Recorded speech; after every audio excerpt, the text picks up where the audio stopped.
घने जंगल के बीच, जहां सुबह की पहली किरण भी कभी सही से नहीं पहुंच पाती, एक रहस्यमयी कहानी छिपी थी।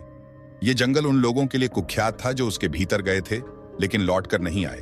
कहते थे कि वहां का हवा का झोंका, नदी का पानी और पहाड़ों की चुप सब कुछ अजीब था। कोई नहीं जानता था कि सच क्या था, लेकिन जो कुछ भी था वह रहस्यमयी था। एक छोटे से गांव के पास एक गहरी नदी बहती थी।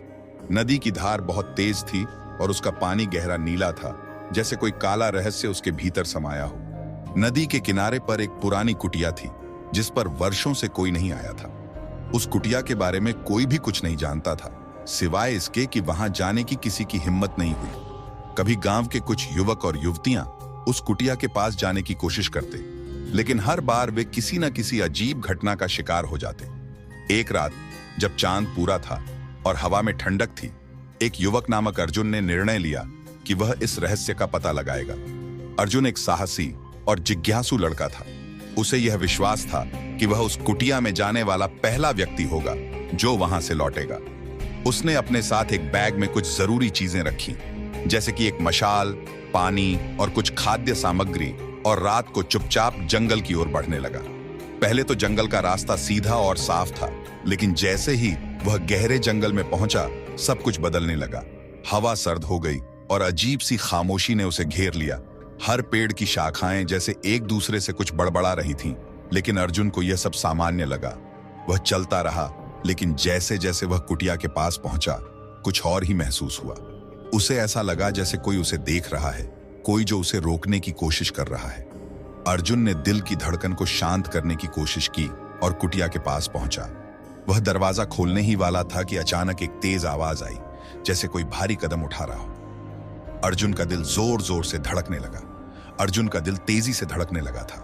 वह दरवाजे की ओर बढ़ा ही था कि एक अचानक आई भारी आवाज ने उसे चौंका दिया। आवाज जैसे कहीं पास से आ रही हो, जैसे कोई कदम धीरे धीरे उसे घेरने आ रहा हो।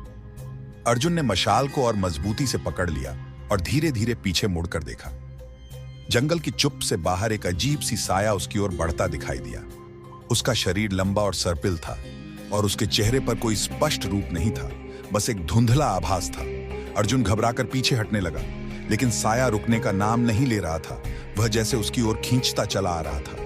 तभी अर्जुन ने मशाल से उस पर रोशनी डाली। एक असाधारण दृश्य सामने आया। वह साया अचानक मानो उस मशाल की रोशनी से भस्म हो गया। अर्जुन को समझ में आया कि यह कोई साधारण साया नहीं था, बल्कि एक शापित आत्मा थी जो इस जंगल में बसी हुई थी। अर्जुन के माथे पर पसीना था, लेकिन उसने हिम्मत नहीं हारी। वह कुटिया के अंदर दाखिल हुआ, जहां अंधेरे में कोई भी आंतरिक शोर नहीं था, बस एक घनी खामोशी छाई हुई थी। कुटिया के अंदर पुरानी लकड़ी की फर्श, दीवारों पर मोल्ड के निशान और छत से झूलते हुए जाले थे। जैसे ही उसने कमरे में कदम रखा, अचानक वह दरवाजा बंद हो गया। अर्जुन के दिल की धड़कन तेज हो गई। उसने कमरे के चारों ओर देखा और पाया कि किसी दीवार पर एक पुरानी तस्वीर टंगी हुई थी। यह तस्वीर एक विशाल पहाड़ और उसके पास बहती एक नदी की थी। तस्वीर के नीचे कुछ अजीब सी उकेरी हुई लकीरें थीं, जो किसी खतरनाक संकेत की तरह लग रही थीं। अर्जुन ने सोचा, यह तस्वीर किसी राज को छिपाती है। उसने एक पल के लिए उस तस्वीर को ध्यान से देखा और अचानक उसे महसूस हुआ कि वह तस्वीर जैसे जीवित हो उठी थी। वह नदी का पानी, वह पहाड़ और वह छाया, सब कुछ जैसे सामने से गुजर रहा था। अर्जुन ने महसूस किया कि उसे अब वापस लौटने का कोई रास्ता नहीं था। वह इस रहस्य को सुलझाए बिना नहीं लौट सकता था। जैसे ही उसने तस्वीर को हाथ से टच किया, एक चमत्कारी परिवर्तन हुआ। तस्वीर की लकीरों से एक नीला प्रकाश फूटा और अर्जुन को एक अजीब ताकत का एहसास हुआ।